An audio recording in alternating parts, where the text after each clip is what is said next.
Judgment on Foreign Nations. Chapter 25.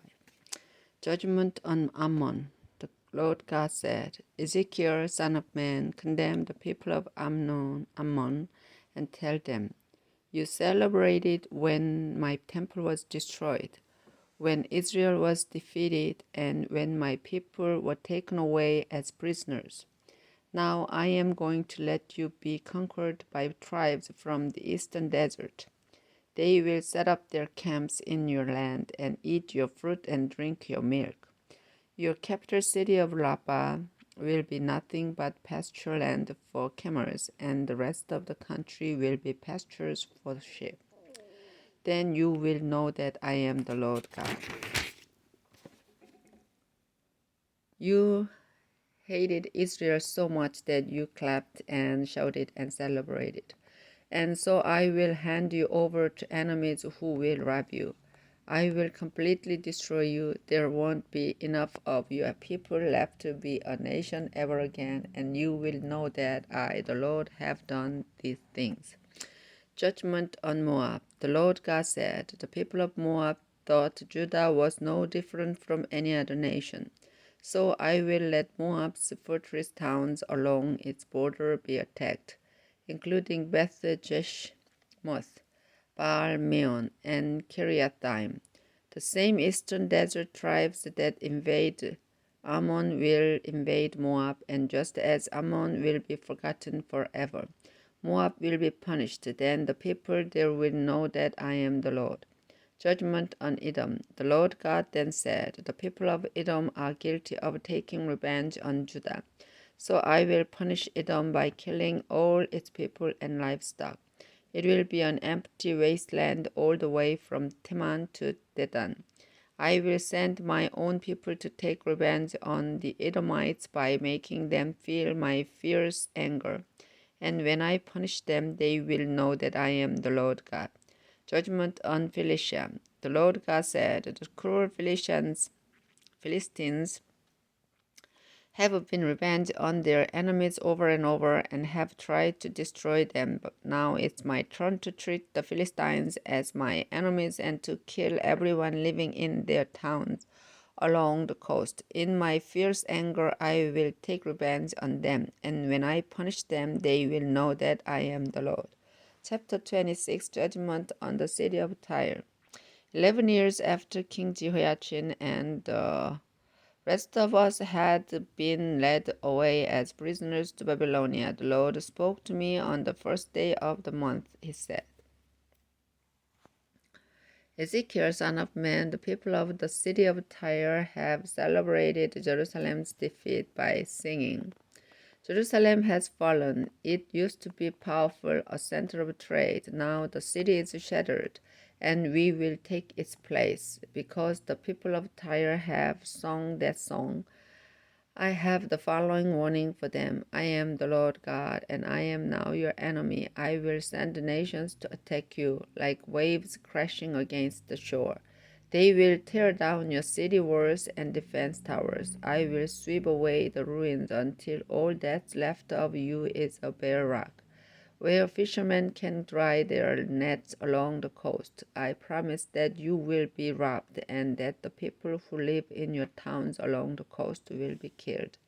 Then you will know that I am the Lord. King Nebuchadnezzar of Babylonia is the world's most powerful king, and I will send him to attack you. He will march from the north with a powerful army, including horses and chariots and cavalry troops. First he will attack your towns along the coast and kill the people who live there. Then he will build earth ramps up to the top of your city walls and set up rows of shields around you. He will command some of his troops to use large wooden poles to beat down your walls, while others use iron rods to knock down your watchtowers. He will have so many horses that the dust they stir up will seem like a thick fog. And as his chariots and cavalry approach, even the walls will shake.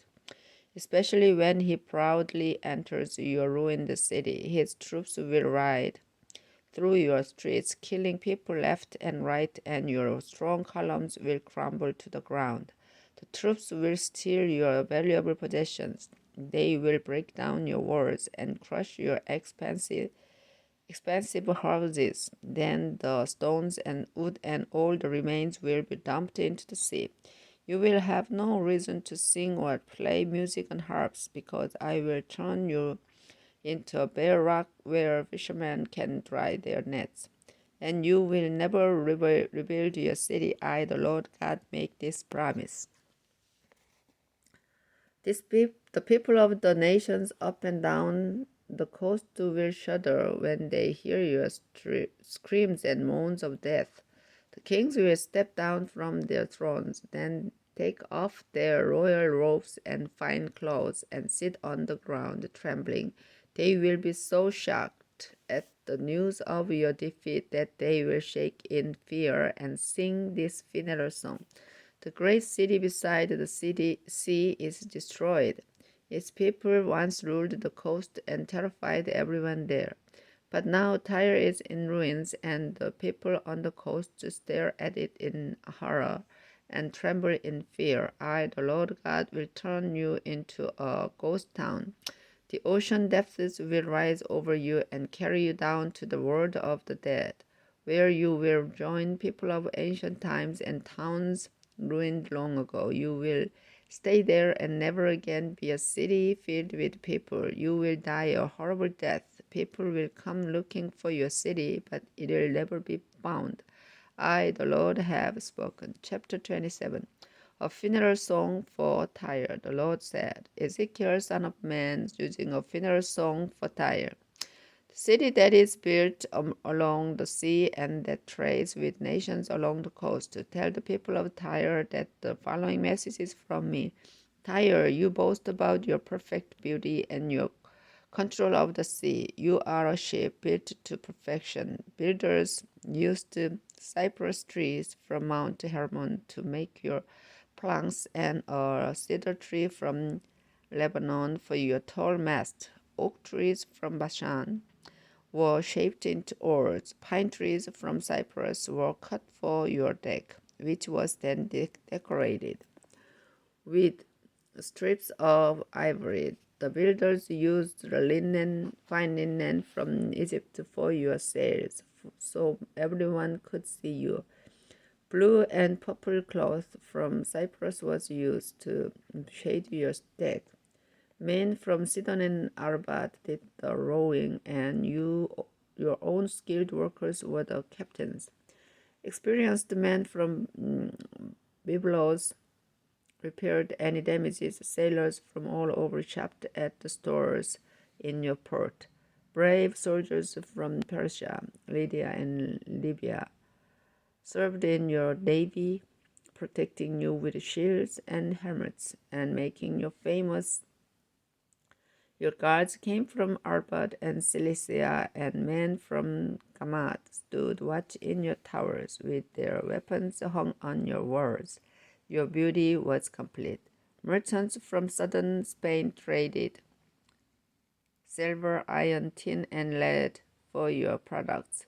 The people of Greece, Tubal and Meshech, traded slaves and things made of bronze, and those from Beth Togarmah traded work horses, war for horses, and mules. You also did business with people from Rhodes, and people from nations along the coast gave you ivory and ebony in exchange for your goods. Edom traded emeralds, purple cloth, embroidery, fine linen, coral, and rubies.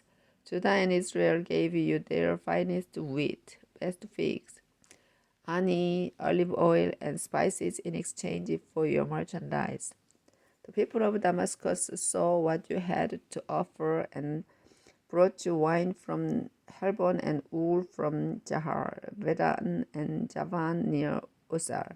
Traded you iron and spices. The people of Dedan supplied you with cedar blankets, while people from Arabia and the rulers of Kedar traded lambs, sheep, and goats. Merchants from Sheba and Ramah gave you excellent spices, precious stones, and gold in exchange for your products.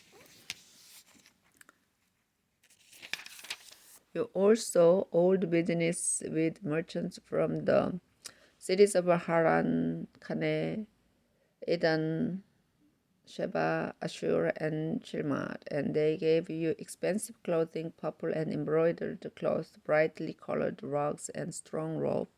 Large sea-going ships carried your goods wherever they need to go.